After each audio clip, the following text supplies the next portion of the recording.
Hi, it's Ed with NAED's weekly election update. With just about 2 weeks to go until Election Day, the news this week is all about where the major political parties are spending their money and where they're not spending it.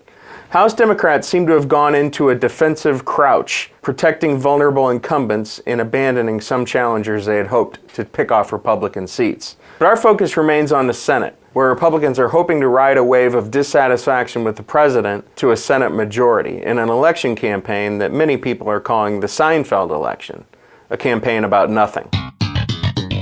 But alack, elections are funny things, and things aren't going as smoothly as the Republicans had hoped. The latest poll in Georgia finds Michelle Nunn ahead of David Perdue. Some Democrats are so bullish on the trend that they're hoping Nunn can get to 50% of the vote on Election Day.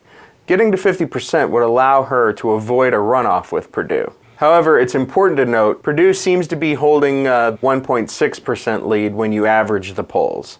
So it's still really anybody's race in Georgia. We mentioned last time that Democrats are pouring $1 million into the South Dakota race that Republicans thought was all but won. Former Governor Mike Rounds has struggled in his campaign, and now a potential brewing scandal could add to his difficulties in closing the deal in South Dakota, a race that Republicans were really counting on to get that Senate majority. Rounds is still polling with a 3 to 4 point lead, but it's a far cry from where he was just about a month ago, where he was polling with closer to a 15-point lead. National Democrats have stopped spending money in Kentucky, meaning they're essentially accepting that Mitch McConnell's probably going to be re-elected. Allison Grimes didn't do herself any favors over the last week, where she refused to admit she voted for Barack Obama, which everybody knows she did, and nobody really would blame her for having done. Grimes' inability to change the narrative has really put her behind the 8 ball in that race, and McConnell looks pretty confident to gain re-election. While Democrats are hoping to avoid a runoff in Georgia, Republicans are hoping to avoid one in Louisiana. Now, Mary Landrieu has not caught fire, and in her re-election campaign really seems in trouble. But Congressman Cassidy has not been able to get close to the 50% mark that would allow him to avoid a runoff, although Republicans are still hoping he can do that.